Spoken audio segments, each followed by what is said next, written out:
Good morning. It's Friday, June 11th, and I'm Kenny Polcari, host of the party, morning market commentary, everything you need to know to get your day started. So, where are we? Well, first of all, it's Friday. It's a very exciting day. The sun is out, the markets are up, futures are up, CPI is up, but nobody seems to be worried about it, right? CPI cracked 5% yesterday, but it's all smoke and mirrors. Nothing to worry about here. Inflation is not an issue, but we'll talk about that in a second. Tech and disruptive tech once again take the lead with the NASDAQ outperforming. A bipartisan group of senators, 5 Republicans and 5 Democrats, in fact, propose a plan, an infrastructure plan with no tax increases. Now they just got to sell it to their respective parties.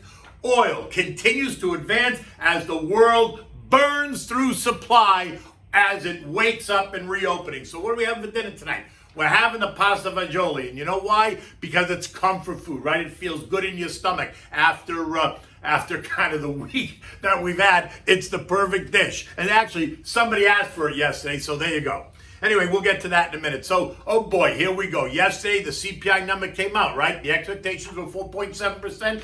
Last month was 4.2%. The whisper number did have a 5 in it, and in fact, the number came out, it was exactly 5% on the nose. Futures, which had been kind of hanging around the unchanged line, turned negative on the headline as it came out. But once they started to try to define what it was, they immediately took all the nervousness away. Futures turned higher. And as we moved into the opening bell, futures were solidly higher in the green as traders and investors and the algos couldn't wait to jump all in. Okay, so what happened? I'm a little bit confused. Is it a higher number? Supposed to be a negative for stocks? I mean, 5%, that's a strong number. Stronger even than the expectation. So shouldn't stocks have done what futures initially said by moving lower? Well, they should have. Except they came right out to make sure that they qualified the number so that everybody would relax. Because in fact, besides taking out food and energy, which is a whole nother conversation we could have about why they take out the most volatile sectors of the market, considering everybody needs food and energy, but they take those out. So you take out 1.2%, because that was what was represented by food and energy. So now the 5 becomes 3.8. Okay, adjusted was supposed to be 3.5, so we're still ahead of what the adjusted CPI was. But then suddenly, you also have to take out used car prices because they're just going through the roof. Used car prices, once again, second month, third month in a row, used car prices are just confusing the CPI number. So that's another 1.5%. So take that out too. Of course you have to take that out because that's nothing to worry about. And now suddenly the adjusted CPI number comes in at 2.3. 2.3 is now well below the expected 3.5 adjusted rate. So suddenly there's nothing to worry about. Look at that. Inflation's transitory. Prices are not screaming higher. The 5% number that hit the tape is really not 5%. It's really 2.3. And suddenly that's the narrative that gets out there and markets go higher. Treasury yields continue to plunge, right? So as treasury prices go higher, treasury yields go lower. We saw treasury yields plunge to 1.43% yesterday. Now look, they were 1.6 last week. They're 1.43 now. They've broken through trendline support at 1.49, and now they're within the trading range of 1.16, 1.49, and it likely feels if the Fed, along with Goldman and BlackRock's Ricky Reeder, can convince the world and investors that there's nothing to worry about here, there's no inflation, it's a figment of your imagination, then treasury yields could continue to plummet. And if treasury yields continue to plummet, guess what, folks?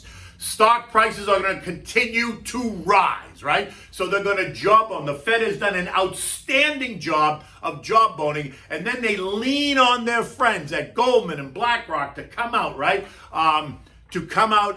Immediately, take to the airwaves, take to Twitter, take to the business channels to tell everybody nothing to worry about here, nothing to see, it's all okay. Now, Deutsche Bank on the other side has taken the complete opposite side of that argument, and Deutsche Bank thinks that there's a big problem here, and that the longer the Fed waits, the bigger the crisis in the end is going to be. So, you know what? In the end, that's what makes a market, right? There are both buyers and sellers. You like stocks, I don't like stocks. You're a buyer, I'm a seller. I'm a buyer, you're a seller. Whatever it is, that's what makes a market, and so that's what we'll see. Now, Who's ultimately the winner? We're going to find out as the weeks go on. And next week is going to be a big week, right? It's the FOMC meeting. It's the June Federal Open Market Committee meeting. And there we're going to hear more. Now, based on what we just heard from CPI, no one is expecting that the Fed's going to say anything other than what we already know and what we already expect, which is another reason the markets went higher, because the expectation is and continues to be that the Fed is going to announce, or they're going to hint that they're hinting about thinking about it in the June meeting. But then at the August Jackson Hole boondoggle, which takes place in Jackson Hole, Wyoming, that they'll make it clearer that the tapering will, in fact, begin by year end or early 2022. So we're talking like maybe a November, December event or a very early January 2022 event. And again, I say that because remember, September and October tend to be volatile months in the market anyway. So the last thing the Fed wants to do is announce in August that they're going to start tapering in September at the beginning of a period of 2 months where the market tends to be volatile. So my guess is they step away from that. They suggest that tapering will begin at the end of the year, early into 2022, but that interest rates will remain zero through 2023. They're going to stick to that argument. They're going to hold to that argument. And the tapering is just the beginning of the process. Now, look, it took us more than a decade to get where we are, right? This problem started back in 2007-8. We're now in 2021, almost 2022. So think about all those years of quantitative easing and free money and printing presses and all that stuff from not only the Fed but around the world. And so if anyone thinks we're getting out of this, in 2 or 3 months, hold back. We're not. It's going to take just as long to get out as it did to get in. So it'll be years and years and years of, tapering and talking and slowly rising rates, unless, of course, the inflation story isn't what they tell us. Because if the inflation story, in fact, becomes stronger and more consistent than what they tell us, then there's going to have to be a change in policy, interest rate policy, much sooner. And that will be the catalyst to change the whole narrative, right? Because once again, the inputs change, and so therefore the answer has to change. But let's not go there yet, because that's not happening yet, right? Because right now, as far as everyone's concerned, there's nothing to worry about inflation. No matter that we had a CPI with a 5 handle on it, it's not really anything to worry about, because the real number was 2.3%. That's the end of that conversation. So now down in D.C., we're hearing that this bipartisan group of senators, 5 Republicans, 5 Democrats, did in fact come up with a $974 billion infrastructure plan that is going to be paid with no tax increases. Now, it's interesting. They didn't tell us how it's going to be paid for. All we know is that there's no tax increases. They're very tight-lipped on how they're going to pay for it, but that's going to come out certainly in the days ahead. But now each respective side has to go back to their own parties and try to garner support for it. The jury's still out on whether the Democrats will accept it, because they've already said it's not big enough. We're not spending enough. We're not, and they want to raise taxes. And since there's no tax increases in there, they're not so sure that they're going to get a lot of support from the Democratic side. Now, this morning in the Wall Street Journal, we find something else very interesting. There's a 401k administrator, right? That's called For Us All Inc., right? They administer about $1.7 billion of retirement assets in a $22 trillion market. So they're a very small piece of a very large pie. Yet, the Wall Street Journal now highlights the story this morning that they, For Us All Inc., the administrator, is now offering, or will offer, it's not here yet, it will offer in the fall, an option for retirement plan participants to now allocate up to 5% of their contributions to cryptocurrencies, including Bitcoin, Ethereum, Litecoin.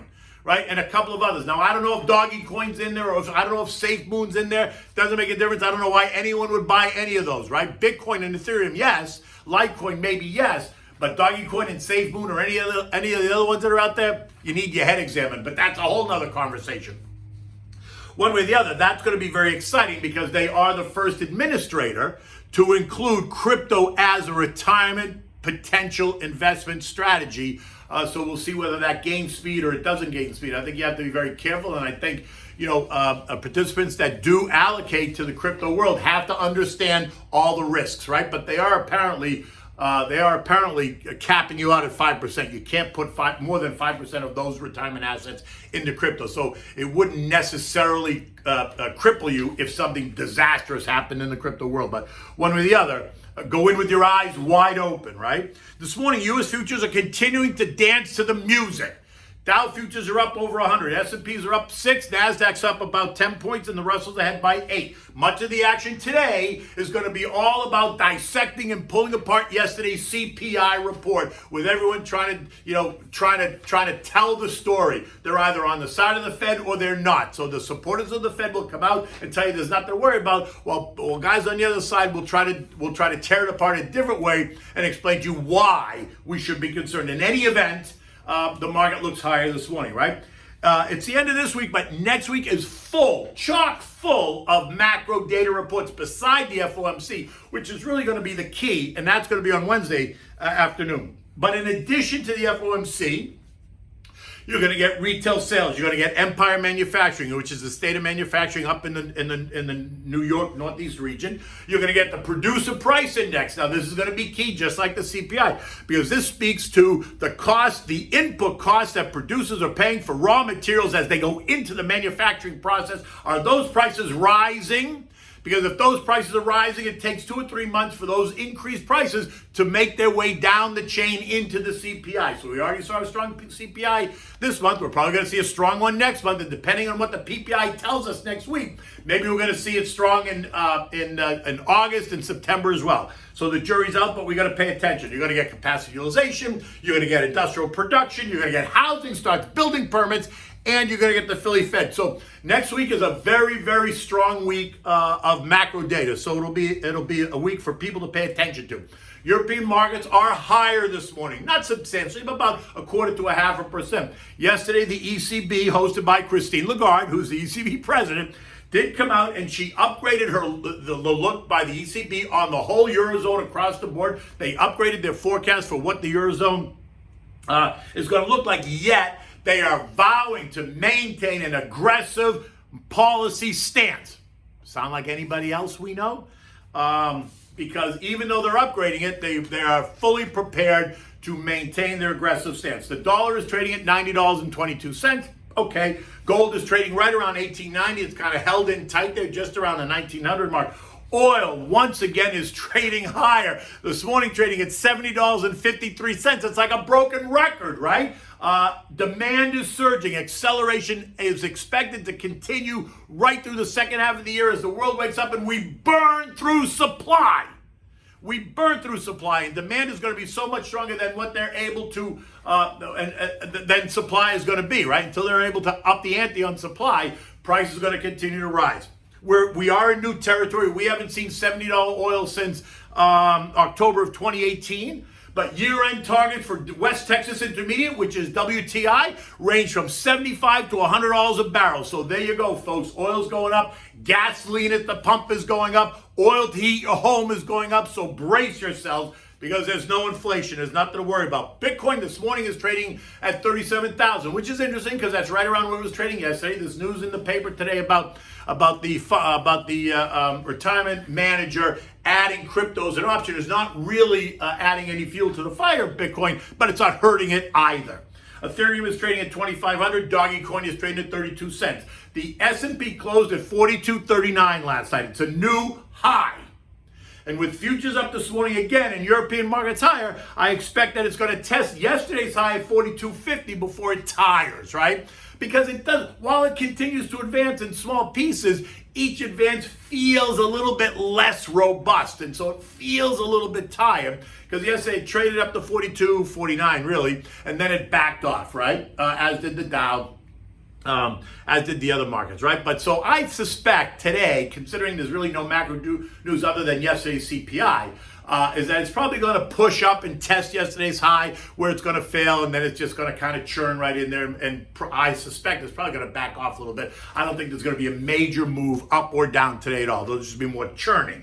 The formal kickoff of the G7 starts today in Cornwall, England. So expect to hear more about that all weekend long, about global tax structure, climate change, blah, blah, blah, all the other stuff. But we'll deal with that next week. Anyway, You know what the deal is. Stay the course, stick to the plan, trim where you should, reallocate where you should, call your advisor, talk to them if you are unsure or you have any concerns. You know what you can always do? You can text the word invest to 21,000 on your phone. That'll get you my digital business card. Download it. Feel free to text me, email me, send me, give me a call. I'm happy to talk about it. You can also find me on Twitter at Kenny Polcari. So what are we having for dinner tonight? We're having the pasta fagioli. I got to tell you, this is a great winter dish, but it's really a great anytime dish because it's comfort food. It doesn't matter what the temperature is outside. It's comfort food. It goes down in your belly and it just makes you feel all warm and cozy. It's a Sicilian dish, just so you know where it comes from. It's a Sicilian dish. It's simple to make, and it's just good for you. You can have it with regular pasta. You can have it with gluten-free pasta, so everybody in the house can enjoy it. And ultimately, it is a vegetarian dish, right? Because there's no meat in this. So what do you want to start with? You need olive oil, you need carrots, celery, and onions, you need cannelloni beans, you need chopped parsley, you need a can of crushed tomatoes, not diced, crushed tomatoes, and you need some water, right? So you're going to start by taking a big pot, you're going to go around the pot 2 or 3 times with the olive oil, and you're going to add the crushed garlic, one clove of crushed garlic. So smash it with the side of the knife, and then just rough chop it, put it in the oil, saute it around. Add in the onions, the garlic, and the celery, which you've diced fairly small. You don't want big. You don't want a big carrot in your mouth. Just dice them small, and put them in the oil and saute them around. You can actually put the cover on the pan so that the steam helps the vegetables soften and cook quicker. But don't go too far. You got the meat. You got the heat on medium high. You don't want anything to burn, so you got to sit there. You want to stir it and saute it and make sure that it. You probably do that for 15 minutes, 12 to 15 minutes, whatever it is, just so you get comfortable. You know by now what I mean. Once you do that, you're going to take the can of cannelloni beans, open it up, pour it right in. Water and all. Do not drain them. Water and all cannelloni beans right in the pot. And then you're going to add 1 can of crushed, kitchen-ready crushed tomatoes, right?